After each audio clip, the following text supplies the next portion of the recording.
Bonjour. L'histoire missionnaire du 5 juillet 2025 nous vient du Zimbabwe. Le titre, de la vodka à la victoire. À la recherche du vrai bonheur.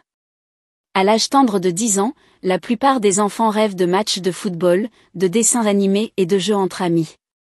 Mais Dan Roy, qui a grandi à Bulawayo, au Zimbabwe, a été initié à quelque chose de bien plus dangereux, l'alcool.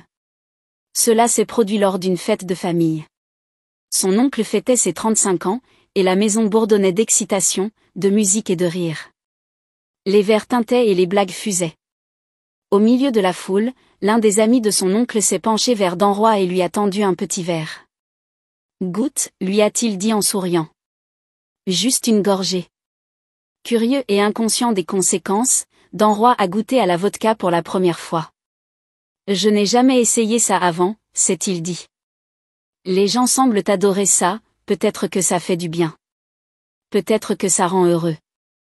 Après cette première gorgée, Dan Roy ressentit une sensation étrange, il s'imaginait plus léger, peut-être même un peu plus courageux. Ce simple moment ouvrit une porte qu'il n'était pas prêt à franchir. Quelques jours plus tard, toujours curieux, Dan Roy s'approcha de son ami privilège. « Ton père ne garde-t-il pas de la bière dans ton réfrigérateur ?» demanda-t-il. Est-ce qu'il remarquerait si nous en prenions ? Il ne le fit pas.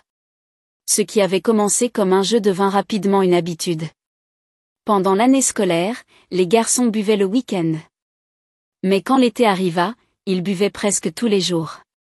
Dan Roy gardait soigneusement son secret. Quand il était ivre, il restait chez Privilège. Il ne rentrait chez lui que lorsqu'il était sobre. Ses parents ne s'en sont jamais aperçus. Pour Dan Roy, c'était le bonheur, du moins le croyait-il. Mais cet été-là, tout a changé. Ses parents ont pris une décision qui allait changer sa vie à jamais. Ils l'ont inscrit dans une école adventiste du 7e jour.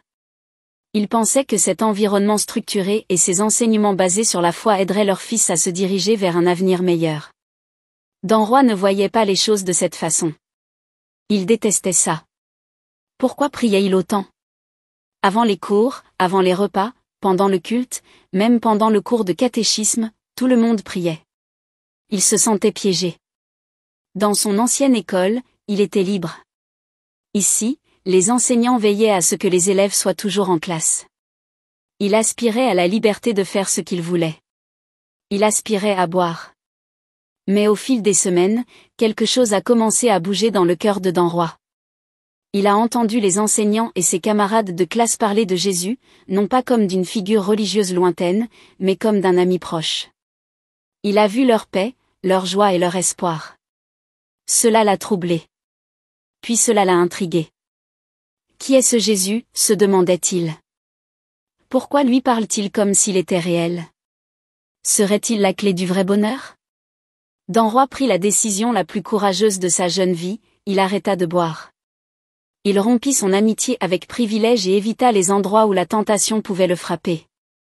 Après l'école, il rentrait directement chez lui pour faire ses devoirs et aider à la maison. Sa vie commença à s'épanouir avec un but.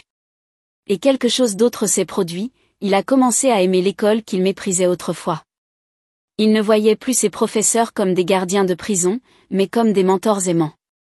Il a compris que leur attention n'était pas une question de contrôle, mais qu'elle visait à l'aider à grandir. Et il a commencé à parler à Jésus, non seulement de ses problèmes, mais aussi comme à un ami. Finalement, Dan Roy a donné son cœur au Christ et a été baptisé. Aujourd'hui, à 16 ans, il poursuit son chemin, mais en marchant avec Jésus à chaque pas. « Je voulais trouver le bonheur dans l'alcool », dit-il. Mais à l'école, j'ai commencé à penser que le vrai bonheur ne pouvait venir que du Christ. Quand on lui demande s'il est vraiment heureux maintenant, Dan Roy sourit doucement. J'y arrive peu à peu, répond-il. Une partie des offrandes sera utilisée pour offrir aux enfants dans le besoin leur propre Bible. Les dons serviront également à réaliser une série de courtes vidéos sur les fruits de l'esprit.